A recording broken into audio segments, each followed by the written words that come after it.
Документально известно, что в 1634 году было заложено первое казачье и ясачное зимовье Усьмая, а названо оно казаками, так как место, выбранное ими для поселения, располагалось на левой стороне реки Алдан, напротив устья реки Мая.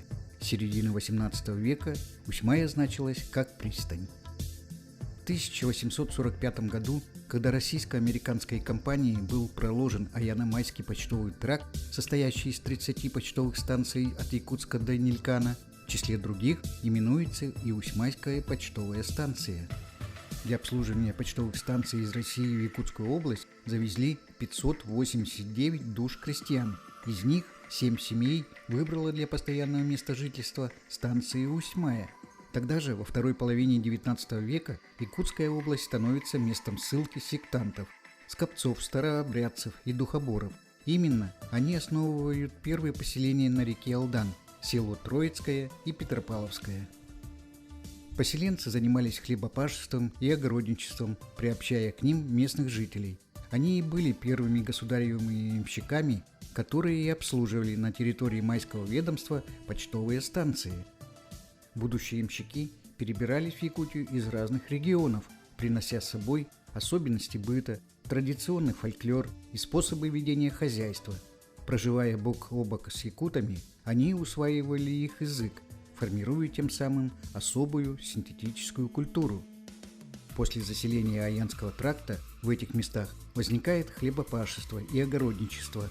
Для многих переселенцев край с суровым климатом становится второй родиной.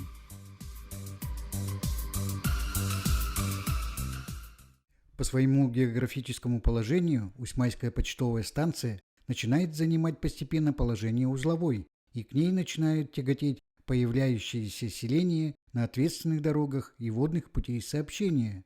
С развитием российско-американской торговой компанией развивался и Аяно-Майский тракт. Обозначались узловые пункты по тракту Нилькан, Аим, Усьмая, Амгинская Слобода, где строились хлебозапасные магазины. В связи с этим во второй половине XIX века Усьмая становится своеобразным культурным, политическим, торговым и административным центром. Появляется церковь. В 1886 году открывается церковно-приходская школа. В 1915 году открывается одноклассная школа народного просвещения.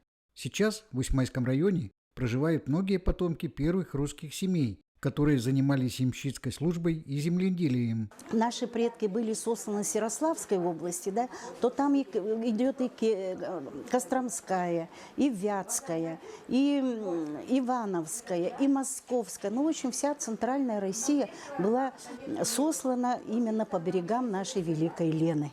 Ну, и посмотреть тоже вашу историю хочется, вот откуда прибыли вот предки Топорковых, предки Кривошеиных, предки вот Бушковых, да, вот эти фамилии, они же общеизвестные вот в нашей Якутии, и тоже хочется узнать вот глубже, вот именно глубже узнать, да. Почти 2 века связывает род Топорковых с Якутией. Она стала судьбой и жизнью для многих поколений потомков крестьян Топорковых, которые были поселены в образованное Усьмайское селение в 1825 году для содержания государева почтового тракта. Дед Ивана Павловича Топоркова, Григорий Михайлович, будучи в возрасте 6 лет, родился в 1846 году. Приехал с родителями Михаилом и Анной в XIX веке на Усьмайскую станцию из Иркутского округа. Мои предки прибыли в 1849 году из станции Качук Иркутской области. Предки мои, Михаил Андреевич Топорков, его жена Анна и сын Григорий. Приехали, он, говорится, основался здесь. Получается, как будто всего, говорится, здесь одна какая-то избушка была с братьями. Вот они здесь, говорится, остались. А часть Топорковых переехали туда, говорится, в сторону Аяна. Вот там они уже занимались, говорится, именно этим, как говорится, перевозками.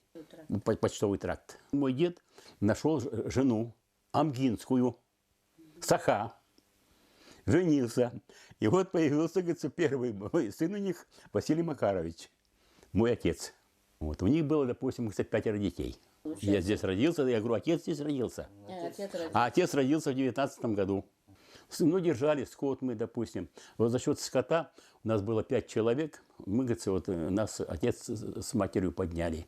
Оклады, заработная плата была раньше очень маленькая. Ямщицкая культура – одна из ярких страниц истории нашей республики и является ее настоящим достоянием. В целях сохранения и развития исторического и духовного наследия 2024-2028 года объявлены Осеиным Николаевым в 5 муниципальных районах Якутии, в том числе и в Усьмайском.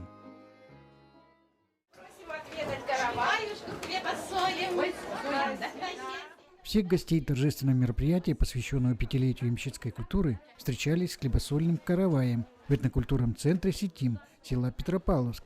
В уютном зале царила атмосфера гостеприимства и дружелюбия. В холле и коридоре установлены выставочные композиции Усьмайского краеведческого и литературного музеев, краеведа Зинаиды Пермяковой и от частных лиц, посвященные ямщицкой культуре и рассказывающие о потомках ямщиков, хранителях традиционных ценностей. Сегодня наше население и гости поселка Усьмая увидели просто уникальную выставку вещей 1850 года. Это просто непостижимо. Вы знаете, такое вот одухотворение, то, что вот история, что у людей хранится вот эта память. Иркутско-якутские, затем и якутско-аянские тракты сыграли ключевую роль в развитии северного края, способствуя взаимообогащению якутской и русской культур. Поэтому в истории Якутии важное место имеет ямщицкая культура. Государевы ямщики хранили и берегли свою историю, искренне любили Якутию и свободно разговаривали на якутском языке. Даже вот дед Макар, когда к нам в гости приходил, моей бабушке, он вообще по-русски не говорил. Мне казалось, что он вообще по-русски не знает ничего. Все только по-якутски чисто разговаривал. Ямщики большое влияние оказывали и на развитие бытовой культуры местного населения, особенно по строительству жилых помещений, земледелия. Характерной чертой крестьян-ямщиков были дружелюбие и гостеприимство. Они отличались своей выносливостью, стойкостью и терпением, что помогло им выдержать суровый климат севера, невыносимые условия дореволюционной жизни в этих местах. Все семьи переселенцев Якутско-Аянского тракта, они несли огромное значение, были агрономами, овощеводами и до сих пор продолжают жить в Петропавловском, Троицком селениях, поселке Усьмая. В Усьмайском районе проживают многие потомки первых якутских ямщицких семей династии русских земледельцев – Бушковы, Топорковы, Кривошеины, Канины, Кретовы, Николаевы и многие другие, внесшие огромный вклад в социально-экономическое развитие нашего района. Мне бы, как историку, очень бы хотелось, чтобы был выпущен или альбом, или книга по истории нашего района, по переселенцам Якутско-Аянского тракта, в память о наших предках. Старт 5-летия ямщицкой культуры в Усьмайском районе дали представители потомков ямщиков Юрий Топорков, Людмила Архипова, Николай Бушков, Юлия Астафьева.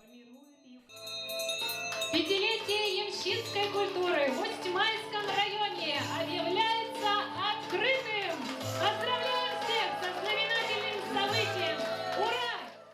А 10 июня в Краеведческом музее поселка Усьмая состоялась встреча с ансамблем хранителей старорусских песен Ямщицкого тракта «Ямские бубенцы» и «Ямская гармонь», которые развивают свое уникальное творчество в Доме дружбов народа имени Алексея Елисеевича Кулаковского под руководством председателя Совета общественной организации Республики Саха-Якутия, потомки государевых ямщиков Ирины Стрекаловской. Мы работаем уже в течение 23 лет и занимаемся сохранением духовного, исторического и культурного наследия государевых ямщиков. Мы очень многого ждем от этого 5-летия. Во-первых, это работа с родословными ямщицких семей. Родословные – это все-таки наша память наших предков. И, во-вторых, это получается так, что мы очень близкие друг к другу люди, потому что наши прадеды, они были женаты на других ямщицких родах, и как будто бы мы все являемся друг другу родственники. Во встрече приняли участие потомки ямщицких семей Усьмайского района. Яркое событие собрало вокруг себя любителей народной музыки и традиций. создавая особую атмосферу праздника и воссоздавая дух прошлых времен. И поэтому давайте, вот, чтобы этот звон благотворил нас на это пятилетие и принес нам успех вот в этом нашем пятилетии ямщицкой культуры.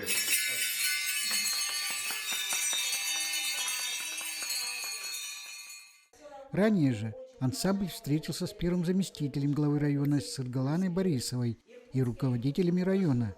На встрече с Сыргаланой Борисовой были вручены книга «Историка Якутский ямщицкий тракт» и часы, посвященные пятилетию ямщицкой культуры. Ямщицкие часы. Эти часы разработаны специально, чтобы сохранить память вот русского населения, которое приехало в 1770-х годах и привезло сюда культуру хлебопашества, христианскую культуру. И вот на этих часах изображены, значит, все 63 почтовые станции от Витима до Якутска по положению на 1908 год. И указанное расстояние в верстах между каждой станцией. А вот эти часы уже посвящены пятилетию ямщицкой культуры. От имени главы района Александра Азарова гостям было вручено благодарственное письмо и подарок с символикой района. Наши бабушки, они забыли свой родной язык. Русский язык они забыли. Они все разговаривали на якутском языке. Но песни русские они пели на русском языке. Они их не забыли. Но это, может быть, была именно их мудрость. Они смогли до нас довести вот эти песни, которые 280 лет назад они привезли с собой.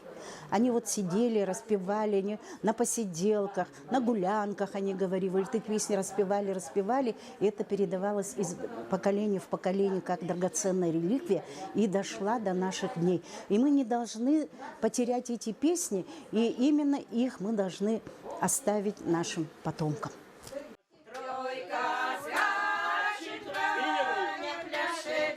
Ямщик песенку мою, Ваня к дому подъезжает, колокольчик динь-динь-динь.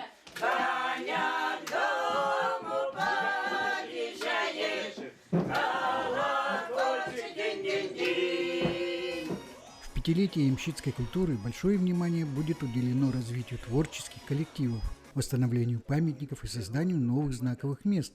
Будут укрепляться исторические и культурные связи с нашими соседями, жителями Иркутской области и Хабаровского края. Уверены, что благодаря этому за предстоящие 5 лет ямщицкая культура выйдет на новый уровень. Юрий Таюрский, Анатолий Вако, Тимур Канаев, Усьмайский район.